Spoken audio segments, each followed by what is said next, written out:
That's the what's Running coming. Man. So, I'm on Apprentice with Schwarzenegger, and we were airing in 2017, which is when Running Man was set. And I pointed out to him, I'm like, you realize you've become Damon Killian. And I'm Ben Richardson. I'm the Running Man. He was like, hey, yeah, that's a good point, Heisman. That's a pretty good accent. What's so funny, not funny. I'm first of all, I'm a pathetic ass kisser when I get around people. Like, I'm a star. When I'm a fan of somebody, I'm a total fanboy. And so, like with Schwarzenegger from the beginning, I grew up. Predator, Commando, Terminator, Conan. Those were my Bible, and so I couldn't have been a bigger fan, and I just couldn't. I was constantly quoting his movies to him. They're so quotable. And Conan, what's funny is best in life. To cross your enemies and see them before you, and hear the lamentations of the women. All right, you don't get a race. And so. It got to the point where I realized the only person who loves Schwarzenegger more than me is him. And so he loved it. And so I was just with him at the Arnold Expo, the Arnold Classic in Columbus, which... No. Sorry about that. No, am I back? You're back. I was just with him, and right before I go out on stage to introduce him, and he goes, Eisman, go make fun of me. And so he just has me out there doing him, and it was so much fun. He's a good sport about it. Yeah, he seems like a really nice guy. I see him post on Reddit a lot, like in the weightlifting subreddits and stuff like that. I remember there was some guy he was really lanky. He was like 6'4", but like 130 pounds or something. And he was talking about getting the courage to go to the gym and falling over and spilling the weights, and how people pointed and laughed at him. Yeah. And he's like, I think I'm just going to give up. And then Schwarzenegger replies to his comment. He's like, oh, no, you already showed so much courage. Like, you've already done the hard part that most people couldn't do. Get back in there and do it. And it was really cool. He's a force of nature. It's amazing. I mean, he just turned 70. Obviously, he just had the heart surgery. But the guy keeps a schedule that, traveling around the globe, and the energy he has, and like how much the guy is just relentlessly positive, and a guy who refuses to take no for an answer, whether it's raising money for a charity or running for governor, whatever it is. And it's a guy, when you're around him, it's infectious. But what's great is it's not like this Tony Robbins rah-rah, which again, I think is great too, but he's also a ball buster. Like he is. And that's kind of the way off camera. One of the things that I was really bummed that nobody got to see, because the show kind of, there's the business of the show that you have to do when you're introducing these things. But when the cameras are off, Schwarzenegger was with his buddies or with us, just relentless ball busting. And it was funny. He's such a funny guy. And what he loves is when someone finally gets up the nerve to give it to him. And so it's kind of one of those things, like when, you tease the girl you like, when he's going after you, you're like, oh, this is kind of his way of saying, you're good. Mm-hmm. You're good by me. You're a made man. And it was, but still, anytime I'm around him, like at some point I'm, my dad's birthday happened to fall on the day I was with Schwarzenegger. We're driving around, and I'm like, would you mind just saying happy birthday to my dad? And he just starts singing, happy birthday to you, happy birthday to you. And I'm like, Dad, that was short. He goes, that wasn't you? I go, that was Schwarzenegger. And, my dad, I don't think he was impressed, but he could see how happy. My dad was not a big, your dad's a big Trump fan. supporter or something. Yeah. He's like, hey, when you've really made it, you'll have Trump. Right. It'd be huge. Just saying. Ratings down. I mean, it makes sense that he would be really cool, really into ball busting, because what are you supposed to say back to Arnold Schwarzenegger? It's like he's won Mr. Universe or Mr. World, Olympia. whatever it was. Mr. Olympia, everything. He's won everything. He's one of the biggest blockbuster actors of all time. He was a governor. Like, what can you really say other than like, you fucked your maid and made a really physically impressive kid out of it? Wow, he's going to be in the NFL. Like, that's the one thing I've never said. That's the one I think that would be crossing the line. But even like his friends, that's what Tom Arnold has remained one of his really that's the other thing I think that speaks volumes about Schwarzenegger is when you're around him, you see the people he has in his life are friends he's had for decades. He's not one of these people who just goes through people and churns them out. Like he's got friends from when he was, a kid who he stays in touch with, who he surrounds himself with, and Tom Arnold. And he said Arnold at one point, Tom, he has a charity after school all-stars. So Tom Arnold was doing the auction and started making jokes about the maid in front of all these people.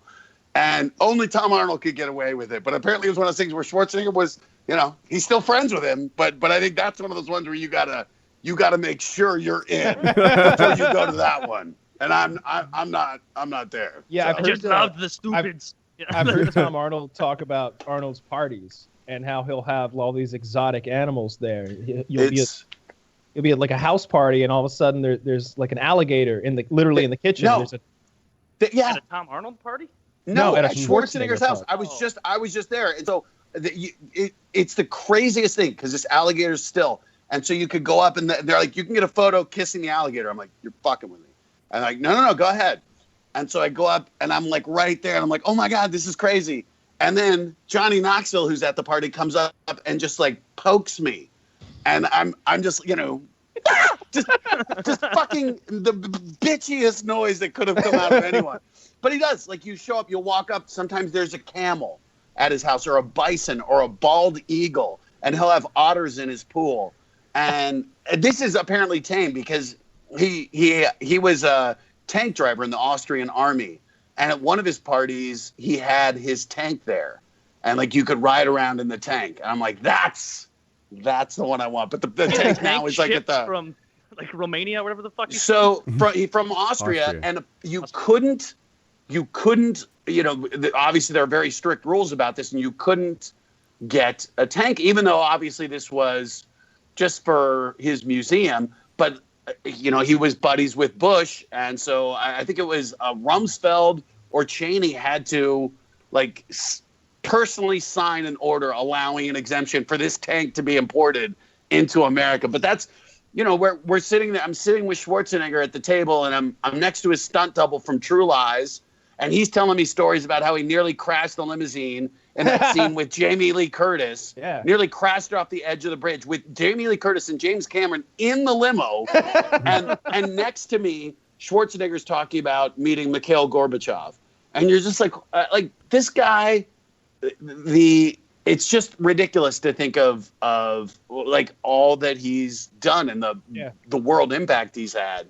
Schwarzenegger's fascinating. It's great. Anybody it's who great. excels in like one of the areas that he's made it that high in is like a success. Like if you become a governor, you're pretty successful. If you become Mr. Olympia, you're pretty successful. If you, star in a dozen blockbuster movies, and his third role was he'd have Conan. a tank. His third role was like Conan the Barbarian. Don't forget Hercules in New York. That was the real breakout role. But it's amazing because he was like, I want to be a movie star. And they're like, no, you're going to be the bouncer or the bad guy. And he's like, I'm going to be the star. And so he third or fourth role was saying Conan. no to this guy. Yeah. He's enormous. You know who they were considering as the Terminator before OJ Arnold? Simpson. OJ Simpson. And they turned it down because OJ was, quote, too likable. Right. The 80s were a different time. I like Charlie Day from It's Always Sunny. When I saw him in the Pacific Rim movie, and then he's in this new movie called like Teacher Fight or something like that. Like I like seeing him do well. And John Krasinski from The Office, who played Jim.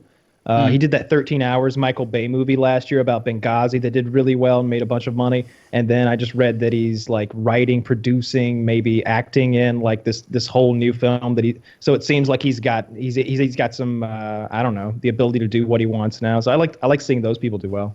Anybody who was in like a TV show that maybe didn't get the run it should have gotten also, like I think the guy's name is maybe Nathan Fillion or something like that. He was in Nathan For You? Serenity? It was but it wasn't yeah. called Serenity. It was called... Yeah, the movie was Serenity, and the TV show was Firefly. The Eyebrows? And so whenever I see him in something, and Scott Bakula also, whenever I see, I don't know, there's a bunch of guys who were in like those the sci-fi stuff from the 90s and the 80s that like I really dig, like that shit that I like to see them do well. The guy who played, I can't think of his name right now, but he played like Kyle Reese in the first Terminator movie, and he was the guy who gets burnt with the acid in the Aliens movie. He was always like, I think he played Ringo in Tombstone. He was the one who was always picking on Doc Holliday, calling him Lunger and stuff, and they have the shootout at the end. Like that guy I've never seen Terminator or Aliens.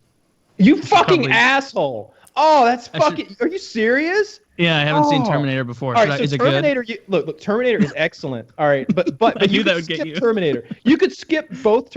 Terminator 1 and 2 are both excellent movies, but you could just throw those out because Alien and Aliens, which is what they call the sequel, are so goddamn good. You've got Ridley Scott making the first one, and it's like a horror film in space with Sigourney Weaver in one of her early performances, like killing it. You can feel the tension, like in the movie. All the other actresses hate her because she's the star and this new actress, and they're like established British actresses, and so like there's a scene where they need to slap Sigourney. She actually slaps the piss out of her, like quarter of the way into the movie.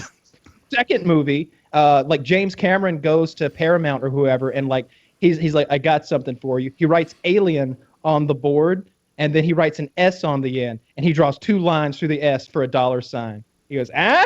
And they're like, yes, that. So he takes over and he makes Terminator 2, but this time instead of a horror film, it's an action movie with all these pumped up testosterone guys going to fight the aliens. So you get a completely different movie about the same thing. Which do you prefer? I would argue that they're both space horror movies. Well, the second one doesn't taste. No. Well, everyone else would disagree with you. The first one is considered a horror, like a space horror film. The second one is considered like a sci-fi action film. It's very different if you watch them both. I'm not usually scared of action films, and I was a kid when I watched it, and it was just terrifying to me. Yeah, but like Rambo is an action film, and it's not scary. That's not scary because you don't fear for Rambo, right? That's just what the Soviets catch. They don't impregnate you with a fucking organism that's going to burst out of your chest, right? They just cut you a little with their knife and try to get you to renounce democracy. Commando or Rocky or whatever. But when I watched Aliens, like I'm hiding under my blanket as a kid. So good. So is Alien a movie that, and I only know of Alien and Terminator from references people make. So is Alien a horror movie that I could watch tonight after this or something and like it, or would it be something where I'm watching it going like, I see how this was good in '79, like, no, okay. And if you look at like IMDb ratings, it's Rotten Tomato ratings. Both movies, the original and the sequel, are way up there at like, I'm gonna guess like at least like high 8s, but probably like 9.1, 9.3, somewhere up there. Like they're both super high rated films. They hold up well, and the special effects hold up well. Everything, because it's a lot of practical effects. There's actual guys in alien suits running around covered in like lubricant, like astrogel, like gooping off of them. It's all real. There's no CGI. There's CGI for the spacecraft, I suppose, unless they're using. So you would prioritize Alien and Aliens over Terminator for sure. Yes, and saying that, you got to keep in mind my grandmother was a huge Arnold Schwarzenegger fan, and like I was watching like Terminator and Terminator 2 like as a 5-year-old or whatever. I probably wasn't old enough for Terminator 2 quite yet. It came out in like 91 or 92. But like I watched that shit as a kid, and she was like a huge Arnold fan, and like and Terminator 2 special effects still hold up today. Terminator 1 is not as good as Terminator 2. You could skip that one entirely and just go into Terminator 2. That's definitely my advice. Because those are just two movies that are referenced so much. At this point, I'm tired of pretending. I'm tired of going, that character in that situation. My God, I remember. Now that I think about it, I never really have. The first Terminator is much more of a horror film than the second one is. The second one is much more of an action thing, because in the second one, Arnold Schwarzenegger is the good guy.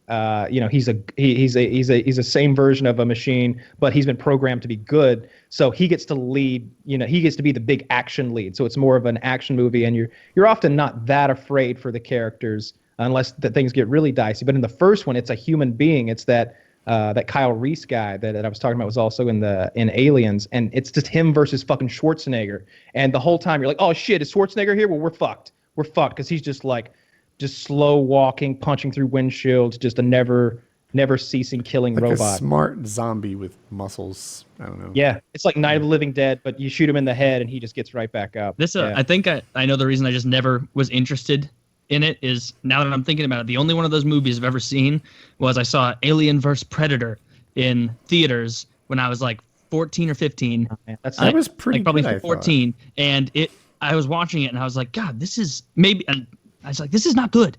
I don't like this. Like, I don't want either one of these sides to win, but I know whatever one does win, I'm going to be like, that is bullshit. That alien that has that mouth thing, that's bullshit. The Predator could have just jumped up and flew away and taken him down like with a rifle from a helicopter style attack or whatever. Yeah. Like, did you see the one? There's a couple of them. Did you see the one where they go into the ice pyramid in like Antarctica or something like that? That might have been the first one. That one's okay. Whenever they go like into the ice pyramid and you learn that there's this whole like backstory where the predators had been like ruling over mankind during like the Aztec times, and like they were sacrificing the humans to create the xenomorphs so that they could then hunt them, and then they just like destroyed that whole society with a big nuclear weapon. They killed people to summon things that they could then let go and hunt. So the way the metamorphosis of the xenomorph alien things work, that have like the mouths inside the mouths, an egg hatches, and this thing called a face hugger sleuths out of it and wraps around your face. It looks like some sort of deep sea creature with like legs. Yeah, that's impregnating you with an egg. That egg's gonna hatch out and or with a little parasite, and that's the chest burster. That thing stays inside of you for a couple of days, and then all of a sudden it bursts out of your chest, and you know, it runs away, and it grows in the course of like a few days into a big like 7-foot tall killing machine. It's funny now that you mention it. I don't really understand how the life cycle works, right? Because they grow from eggs into monsters. The monsters implant themselves to people, and then they grow into monsters. What are the people for exactly? We've already proven that the usually parasite. Like if you can be a host to a parasite won't come, like a ringworm or a tapeworm or something would not jump into you, Kyle, and start eating and, oh, you know what? I'm feeling full. I'm out of here. And then you leave and you're like, oh, I've been inconvenienced. Like no, it's not going to leave once it's there. Like a parasite would stay, suck all the energy till you're a husk and then come out. Like it happens everywhere else in all of nature, right? It wouldn't eat half your spleen and then dart. I could be wrong about this, but there are parasites that xenomorphs, gestate. So the xenomorphs are a biological weapon. So the xenomorphs are a biological weapon created by the engineers, and that ship that was found on the original planet is a bomber. It would drop those eggs, and they're meant to eradicate humanoids. You know, so these are artificial creatures that are now biological, basically. They're biologically engineered creatures. Yeah, okay. And they've got this black. Now I could be a little bit wrong about got my chicken ahead of the egg or something in this case, because there's the most recent movie where they go back to the planet. I can't think of the fucking name. But they go to the planet, and there's the black ooze that creates the xenomorphs. There's a lot of movies you need to watch. But yeah, just watch Alien and Aliens. You'll like it a lot. So the movie Predator, my favorite action movie. You had a lot of competition between the macho guys that were on there. You had Arnold Schwarzenegger, Jesse the Body Ventura, and you had Carl Weathers, of course, who played Apollo Creed in the Rocky movies. And what Jesse would do, he knows we're supposed to work out at 7 p.m. Arnold works out at 7, let's say.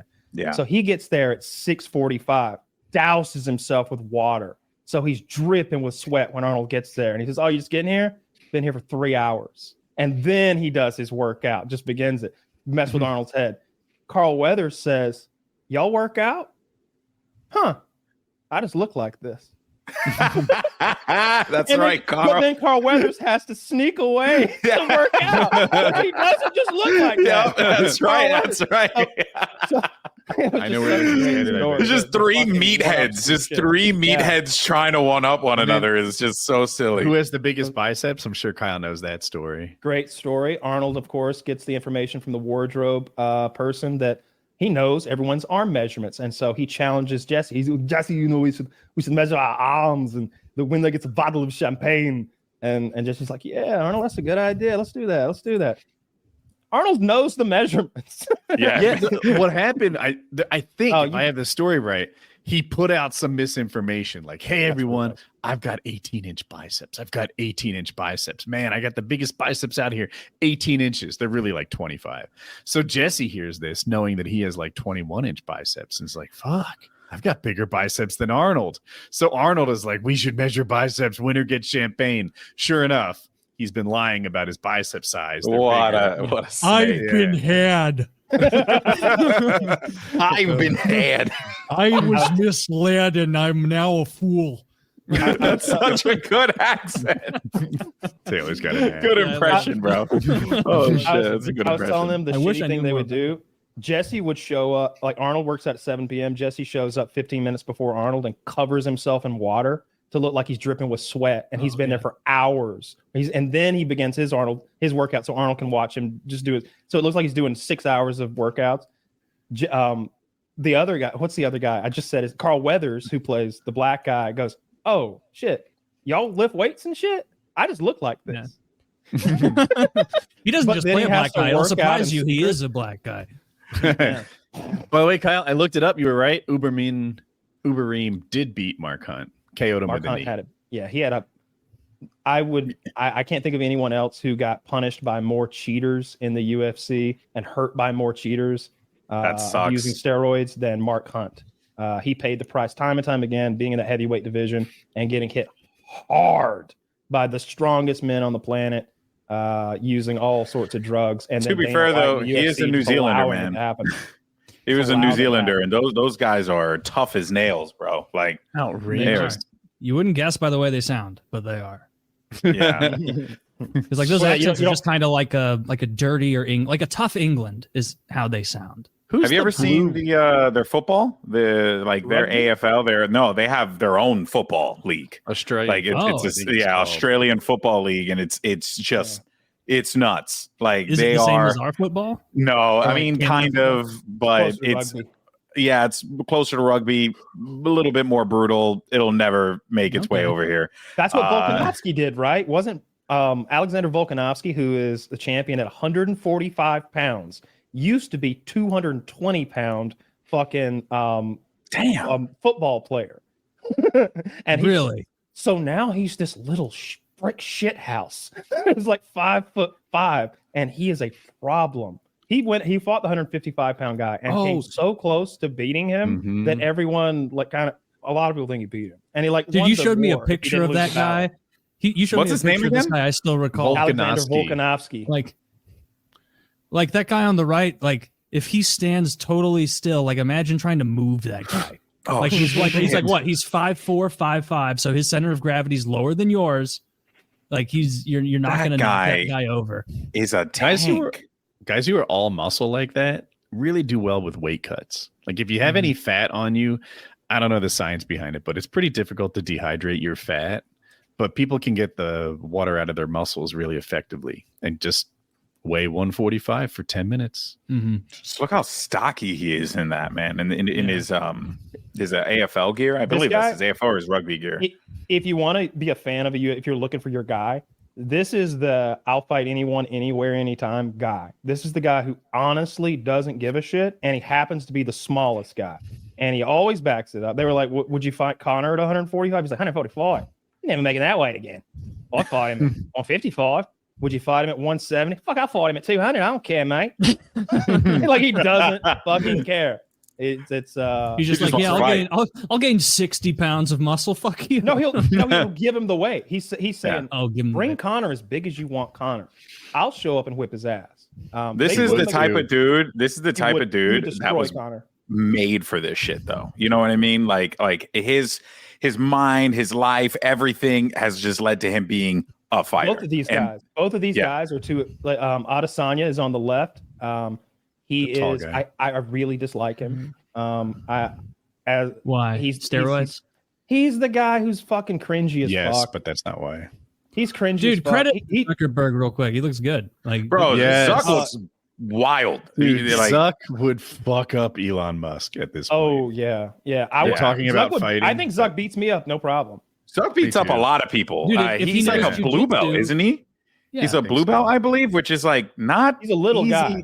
Yeah, he's a little guy. Like how big is he? Say he's like how. Looking at this, I'm gonna say he's 5'8", 5'9" tops, and like 150 to 160 pounds standing there. I agree. Because I know how big the people are next to him, and I think I agree with Kyle. Yeah, I guess the right guy must be real short. Yeah. And the guy on the left is quite tall. especially he's Zuckerberg's 5'7" is what Zach says. So okay, damn. Then this other guy, that guy's like 5'3", 5'4" of just absolute terror, and he's incredibly skilled. He was getting choked. I think it was a guillotine, and he was talking about how he knew that his opponent had a good choke, and so they've been practicing. He's like, I'd let big guys choke me. I'd let them get it as deep as they could, but it still was never as deep as it was that night. He was like, I was looking at the sky and the lights were getting dimmer and dimmer. I know that. And I just knew. He's like, I know some techniques to change the mechanics of the choke to let a little blood get to my brain, but it's not working. They're getting dimmer and dimmer. And I watched this match. His neck is being squeezed as hard as you can imagine a neck being squeezed with both of this guy's arms. His head is in the armpit, and it's just arcing his back to choke him more. But the guy's arms were just a little bit too weak. And Volkanovski would not stop. He wouldn't tap. So he's like, if I can outlast his arms, if my brain can outlast his arms, then I win. Then we stand up and I'm going to fuck him up. And that's exactly what happened. He outlasted the choke. He pulled his head out of that. Holy shit. He pulled look at his eyes bulging. There's like blood vessels breaking in his fucking eyes. He's going, he pulls his head out of that and whooped this dude's ass. That's actually nuts. Who's on top? Dude, what a fucking Brian terrible Ortega? Sport to be a member of. This just looks awful. This looks so motherfucker right there. The absolute best case scenario is you get to rub up against a guy and win. Like that's the best possible thing that can happen is that if you rub up against a guy, you've already won. That's right. Look at that guy. He's having a great time. That's why Woody's into jiu-jitsu, because he's like, it's the best way to find not fat people. Like, I just go in there and I'm seeing definition everywhere I turn my head. I love it. Dude, there's so many perfect specimens at the gym in this sport. It's ridiculous.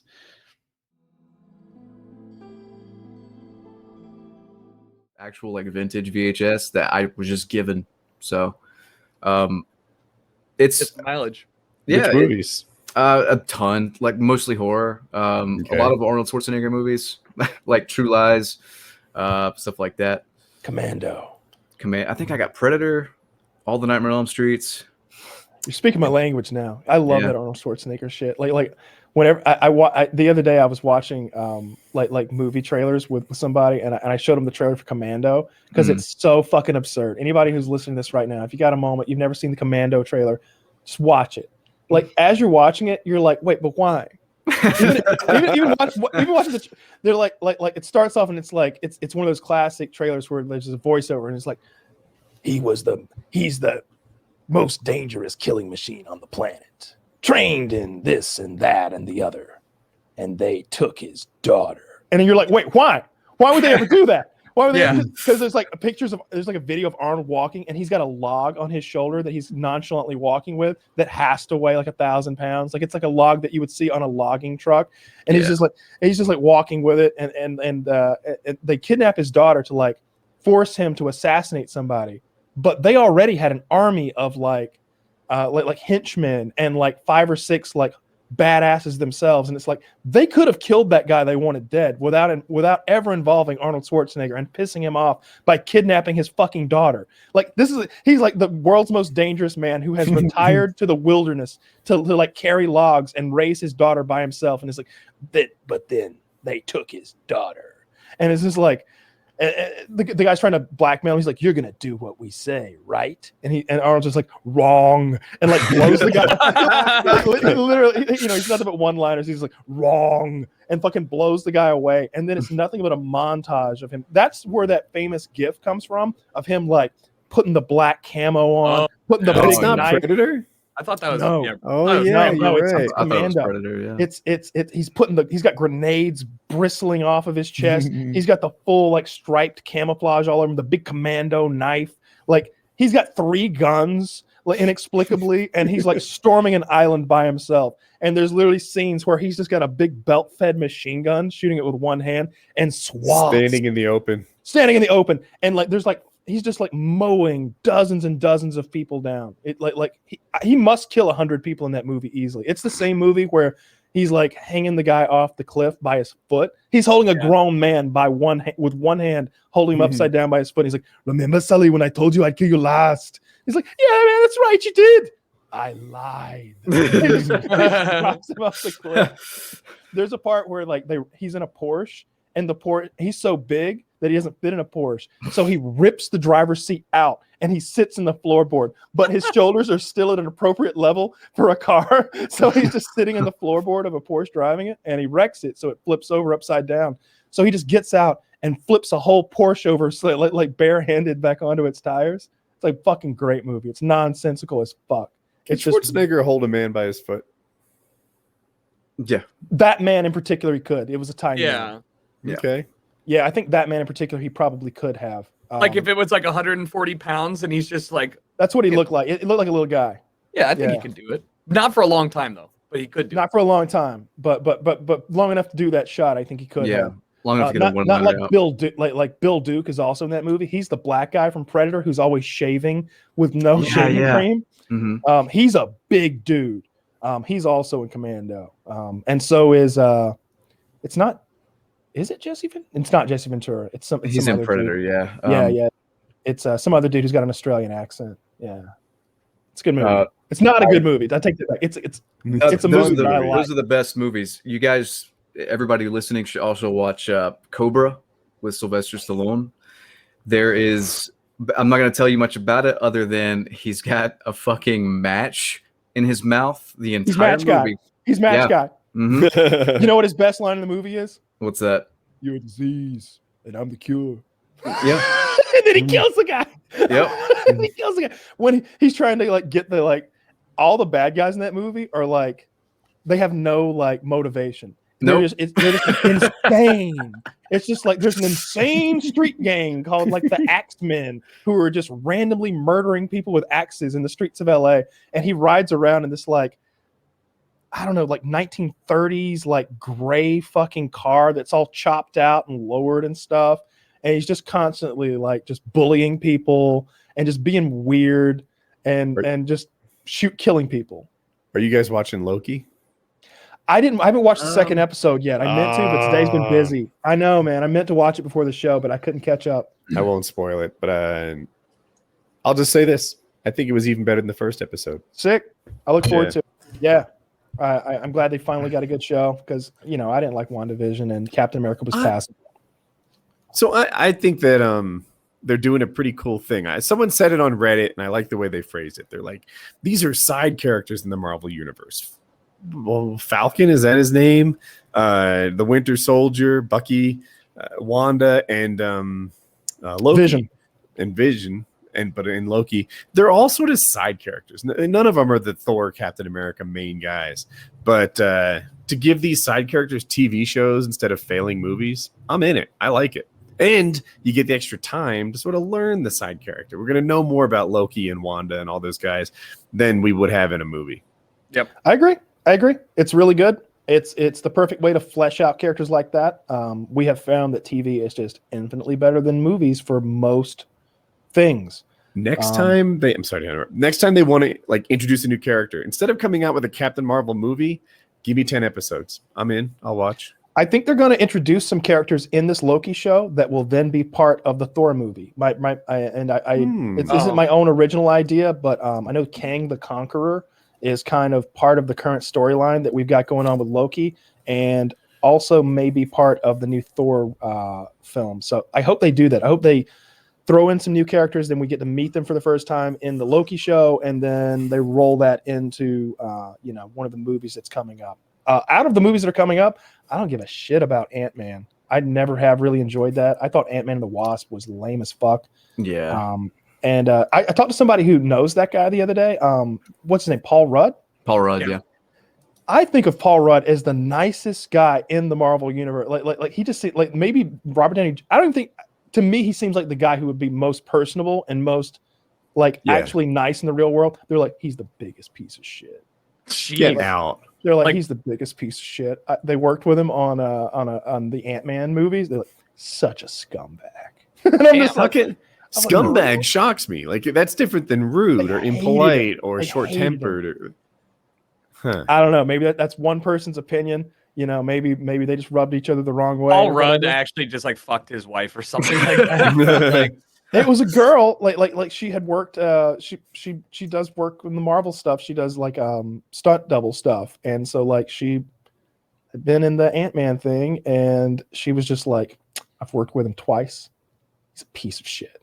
He's just She said he like talks to people like they're like baggage or something. I don't remember how she put it. Like she treats people like they're luggage or something like that. I don't know. Like they're not people essentially. Like talks down to people. And I was just like, man, he just seems like the nicest guy out of all of them. Like the most down to earth kind of like guy out of all of those people who are in those Marvel movies. Like Robert Downey Jr. seems like he'd be too big time to like really spend a lot of time like talking on to JRE. He seems super cool.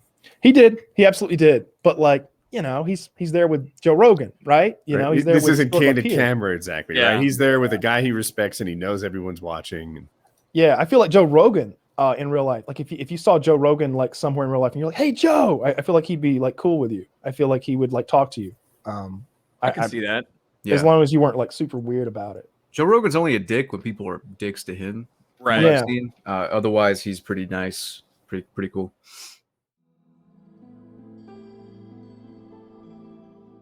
I didn't know how old the presidential fitness test was. It started with Lyndon B. Johnson. So back in my day, Arnold Schwarzenegger like pimped it and promoted it and made you care about it. So I thought it was his idea. I don't know. They should have called it the Terminator's fitness test. That's way cooler. Well, he can't be the president because remember he was trying to change the rule at one point that you have to be the rule is you have to be born in America, born in the United States to be the president. And he was once trying to change that. Schwarzenegger was, but maybe he invented the presidential thing because that's the only presidential thing. He might have won. Like he's a Republican, so clearly he gets that base. But he was pretty progressive as far as Republicans go to capture all the people in the middle. Also jacked. Yeah, strong, a literally stronger leader than anyone else on earth. He wears Joe Biden clothes. Joe and Biden hangs wouldn't out with threaten the best looking people. Joe Biden wouldn't threaten to beat up Arnold. That wouldn't happen. No one would threaten to beat up Arnold. No world leader would dare. I want to say elementary school. Gym's a thing because a gym teacher, right? Who's there teaching those kids like every day. I think that they go to gym. They do like 8 things every day. That's what we did. Those kids that young can't focus on anything long enough to need quarterly classes or something like that. But in high school, you get 1 semester, and then there's like elective weightlifting and any number of athletic stuff that you can like choose to do. I did lots of weightlifting in high school. I didn't really take it seriously, but it was nice to be there. What you're talking about, is that what you did or what's current? Because I know it's been a long time since I've been to high school, but you weren't in high school all that recently. Yeah, it wasn't that recently. No, my mom teaches school, so I know a little bit about what they do, but she teaches like little kids. But I think in high school, I would be shocked. The Michelle Obama thing happened in the middle of like my interim since high school. So like, I'd be surprised if they went backwards. They were like, oh yeah, less of physical activity. So if anything, there's more. Definitely a semester is required in Georgia at the very least. I thought it was federal though. But it's bullshit. Like you don't have to do anything. Like as long as you like change clothes and show up, you don't fail. It is interesting. Go ahead. How the grading works in gym. Like in math, there isn't an assumption that everyone here can get an A, provided they just attend class every day. If they remember to bring a pencil, you're not like guaranteed an A. But in gym, my gym was there were a couple tests, and then the rest of it was, did you bring your gym clothes? Because you guys had to change too, I think. Yeah. Oh, yeah. Yeah. And you lost a pretty substantial amount of points for forgetting your clothes. Significant. But, and then there were some tests, but they were so easy. Like, the tests like the rules of volleyball. Yeah. Yeah. Like, name the bases in baseball. First. I remember ours was harder. We did health and fitness. So gym was called health and fitness. So very occasionally we had to go into a fucking classroom and learn about like heat stroke or dehydration or fucking like muscle protein synthesis or something like that. And then we go back to like playing volleyball or whatever the fuck. And then you had to do the mile. And then there was one other test that was more like running back and forth, like they're like measuring our like athleticism. They're like running back and forth and picking pucks up. I remember that was a time test. The shuttle run. The shuttle run. Yeah. There you go. Yeah, I remember hating the shuttle run. Yeah. Oh, it's terrible. Pull-ups is where I shined in grade school. I bet. Pull-ups, that was my jam too. Were you light? No, I was just like pretty strong for a little kid. I was the opposite. I was probably not nearly as strong, but much lighter. Yeah, I would always like look forward to pull-up day because it was like one of the last days. I'm talking like 4th grade, and I would just get blown out of the water and shuttle run because you know I You're guess not built for speed. Not built for speed. But then like push-ups and pull-ups, and you'd be like, all right, this is where I'm gonna get from white to red. No guarantees on blue, but I'm not getting white. Like white is what they gave all the girls or all the guys that were like too cool for school. Did you guys have those guys in your gym class where like it was like the earliest example in my life of people being like, who even cares? Trying is lame. Trying is for losers. Oh, Try look, hard. I got a white one. Ha ha ha. And it's like, Joe, you only didn't try because you're 4 foot flat and fat. Like, stop acting like you're making a moral stand against running the mile. He was the kid. He took our entire 50-minute period in high school to run the mile. 50 minutes. Yeah, it was a huge trail around the school, and there was like a bench. I take it back. I like this guy. And then like people were passing, and he was just like, whew, just sat on the bench for a while. If I was a teacher, though, that would get under my skin, maybe. It did. Yeah, he made him rerun it, and he got it down to a cool 17 minutes. 18 That's years a old. crawling pace. Oh, it's brutal. So the kids who were good at pull-ups, you know, they were the ones who like look like grown-ups at 14, 12 years old, jacked, lats, delts. And then there was like skinny fucking me in that same class. Like you could look at me and make some pretty educated guesses about most of my lifts, curls, whatever. But when it comes to pull-ups and shit like climbing a rope, you might underestimate me because I'm good at that. We only had to do that like presidential fitness thing in grade school. We didn't have to do that in middle school or high school at all. We had that too, and that's where I remember pull-ups from. I remember not only do I remember that I couldn't do a pull-up in elementary school, I remember most people couldn't. And I remember the people, the best pull-up people that I remember were the girls that did gymnastics. Really? Real top heavy, like walked like a penguin kind of vibe. And all the girls I remember all day doing pull-ups did the hang. Remember, you were allowed to do the hang if you didn't think you could do it. And like he would tell you, like, you can hang too, but you got to get to X amount of seconds and you cannot get a blue. You can only max out at red. And I remember like in my head, knowing it wasn't like super serious, the presidential fitness challenge, but also because it had like the word presidential in it, I was like, I was like, is Clinton going to see this? Like, is he going to know my scores? Like maybe I've got a future in the Secret Service. Where was your elementary school? St. Louis. St. Louis. Mine was in Maryland, and I remember having that same thought about the word presidential. I was in elementary school, probably pre-Clinton, honestly, but we had the thing where they like tested your body fat by putting a little pincher, like a little crab claw right here, and they like tell the percentage. Then they do push-ups, pull-ups, and they did sit-ups. They'd have somebody hold your feet, and you'd see how many sit-ups you could do in a minute, and then you had to run a mile, and then you got some presidential thing. If you go and watch, if you want to see a wonderful mini series, I know I've recommended it before, but for everybody needs to hear it every time I say it. I think it's called The People versus OJ Simpson. OJ, It's the one with Cuba Gooding Jr. playing OJ. Snow Dogs? And from Snow Dogs. The man won he won an Oscar. He played a retarded guy. Yeah. He also was in Men of Honor with Robert De Niro. Very good movie. Carl Bashir, first black U.S. Navy rescue diver. It's a crazy accomplishment that he made post World War II. What's the real evidence that OJ did anything wrong? You know, everything. He had her blood on him, and his blood was found there, and like her blood was all over his house on his belongings and his truck. I think. Really? Yes. Yeah. And his DNA was on the I was scene, too young to follow along with it. Like that glove literally, fit. Like the only reason the glove didn't fit is he had a like rubber surgical glove on. Under. And we can all make a glove not fit. You open your hand, like you go all feminine when you want a glove to really get on. you fucking get dainty with that shit. He's up there with his big man and like, nope, won't go on, boss. Dude, even putting on a glove that's like had a rubber glove on. Yeah, having a rubber glove on can make it hard to put a glove on that's like even slightly too big for you. It's grippy. They were fitting gloves. They were fitted ISO. What do you call them? Isotoners. Toner. Yeah. All his shit was nice. Johnny Cochran was genius for that, bro. His alibi was that he was in his front yard golfing for 90 minutes and no one saw him. Yeah, that's a pretty bad alibi. Taylor, I highly recommend this mini series because David Schwimmer from Friends, he plays Kardashian. So you may not know this. This is a fun little thing.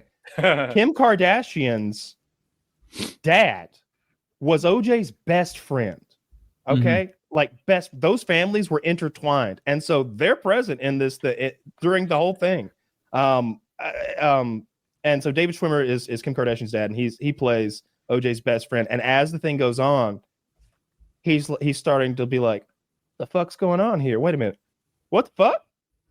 What do you mean? They found blood where?" And like he's like you see OJ's best friend start to realize that he killed her. Yeah, he fucked. And everybody starts to realize, and at the very end, OJ's out and he's free and he's trying to hobnob and like press the flesh. Because you got to remember this as well. Not remember, but know this about OJ. Huge celebrity back then. This would be like, I don't know, like not who's beloved by all. Patrick Mahomes. Patrick Mahomes. It'd be like if Patrick Mahomes walked into fucking Outback Steakhouse, everybody shaking his hand and fucking loving him up. But at the end, everybody's looking at OJ funny. All them white people, especially, those were his buddies. Like, I don't know if I can be seen with you anymore, Mr. James. Mr. James, it's the huge amount of blood all over your things. That's what it's upsetting the customers. You're wearing the gloves, sir. Yes. Imagine Tom Brady, like that level of fame, after football started making movies. Yeah, that's how famous OJ was. Naked Gun series. He was doing TV commercials. It was those insurance commercials. He was like the Allstate man. He was on all the fucking time. It wasn't Avis? And the car rental? Oh no, I'm just saying like okay. I don't. Nobody knows what Avis is. I'm saying like today you have the Allstate man. Like I know that guy when I see him. Or like J.K. Simmons with the other insurance place. Yeah. He was like a household name and a nice guy. And he'd always had this. I don't know how to put this, but he was not going to stand up for black people ever. Anytime that there was an issue where you could maybe pull a Muhammad Ali and be like, keep your fucking money, Whitey. No, fuck you. That's wrong how you're treating my black brother. OJ's, what did he say? I'm not black, I'm OJ. That's a direct quote. Yes. That's what Jay-Z even said that in the song. That's a good fucking song. Yeah. That's a good fucking song. It was so legit back in those days. Yeah. I listened and then you have the rumors that Khloe Kardashian looks like OJ too, right? So it's like that's how Khloe Kardashian is 100% OJ Simpson's daughter. OJ was boning his best friend's wife. Look at that bitch. She looks like she could run for some yardage too. All right, the rest of them before the plastic surgery. Like, and the crazy thing is the rest of them. Bruce Jenner is the other super athlete who was Kris Jenner. Was hooked up with some of the most athletic supermen of her time, I guess. But yeah, OJ did that shit 100%, Taylor. It's like not even questionable. It's so crazy. All right, so here's the conspiracy theory that I could buy a little bit. Never will you convince me that like, oh, it was just crazed killers in the night. You know how it is over in the richest neighborhood in America. No, I could believe that OJ's son had seen enough. Had enough of his dad's name being dragged through the mud, had enough of his mom blowing Jewish waiters in his daddy's house, and he was going to put a fucking stop to it. And he went over there and did some shit, and OJ showed up. Or maybe he goes back to OJ, he's like, what have I done? And OJ's like, what did you do? And they stuck everything together with glue, and OJ paid the lawyers, and he said, I'll take the bullet for my son if I have to. You'd like to believe that about the juice. You'd like to, because man, he could run. We looked it up. Those yards, no one realized how many yards per game that man was getting until we fucking looked it up. And then I understood a little bit of how he got off too, because I mean, it's just unfathomable. Have you seen the Family Guy episode where they make fun of it, where like OJ comes on as a character. Obviously, he's not actually voiced by OJ, but the whole time is like a redemption arc for him where, Peter's like, oh, wow, I guess he's not so bad or whatever the fuck. And at the very end, like OJ's like talking to the whole town who came to storm the Griffin's house and be like, we want him out of here. And he's like, I've made mistakes, sure. Who among us hasn't? But to say I've done that, it's egregious. And everyone's like the almost Simpsons end of the episode where everyone kind of learns something. And then in like the last 2 seconds, there's a blonde woman standing next to him and he goes, and he stabs her to death and then runs away. And Peter's like, I guess he did it. Yeah. That's hilarious. I gotta look that up now. Catches you off Family guard. Guy has some snarky, like quick humor sometimes. There was one recently where this lady smoking at the bar, and the guy comes up and he's, I'm sorry, ma'am, you can't smoke here. And she goes, I'm transgender. And he goes, oh, well, then carry on doing whatever you want. Yeah. Part of OJ's defense was that he didn't have the athletic ability to best a woman in hand-to-hand combat. He said that his knees were too beat up. So the prosecution put on an exercise tape in VHS that he had put out like a month before the thing of him doing jazzercise. Not only that, that's a terrible defense. That's literally unbelievable. It gets worse. It gets worse. You know what else he did? So the jazzercise thing was a little older than a month, maybe a year, but a month before she was murdered, he was taking part in a knife combat class. For a movie. It was I've never heard that before. Practice what you preach. It was like a knife combat method class actor. he took for respect. for a movie role or something like that. They thought of him for the Terminator. He was one of the 4 or 5 names. Yeah. And one of the things they said is like, come on, he's too likable. Yeah. And he's not as juicy as fucking Arnold. You need they didn't want Arnold either. Arnold was like a 4th choice, I think. Interesting. Arnold got it because Arnold was contacting James Cameron constantly. Hey, I want to talk to you about this thing.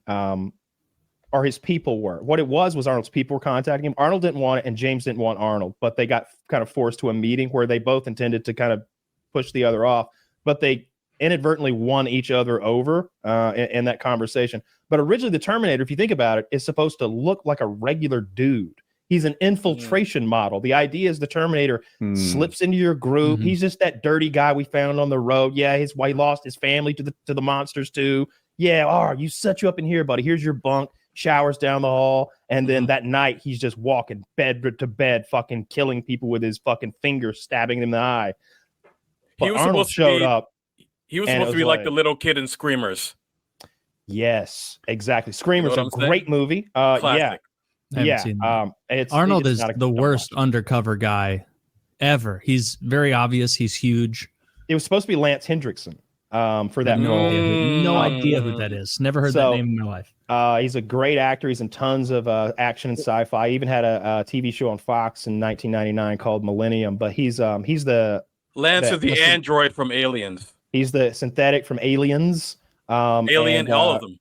And he came in with James Cameron and one of the pitch meetings to Fox or somebody like that, and he was like in Terminator character, being fucking weird, and nobody knew who he was. And he had put an aluminum foil on his teeth too, inexplicably, because nobody knew what the Terminator was going to look like exactly. That was one of the ways they got funding, but they ended up sticking Lance Hendrickson in the movie anyway. He's the detective who's taking Sarah Connor's like story and everything down, telling her. Yeah, never believed her. Got blown away by Arnold with he's got like a Sega in one hand and like a G3 in the other. Just it's a great movie. Another one that you saw that one, didn't you, Taylor? Terminator 1. Yes. You had to. I saw it many years ago. Yeah, I was not really theaters, paying bro. attention. Yeah. That was a scary movie when this came out, because you put yourself in Sarah Connor's shoes. Like you could not imagine how you would escape that. Like that was a scary movie back in the day. Trust me. Like nowadays it's light work, right? But when Arnold doesn't have his eyebrows, and when some of his hair's been burnt off, and he has this slick look where he's just, I don't mean like slick like cool, I mean like he's just smooth faced and weird looking as he's scanning. He really doesn't look like himself and looks really fucking scary. That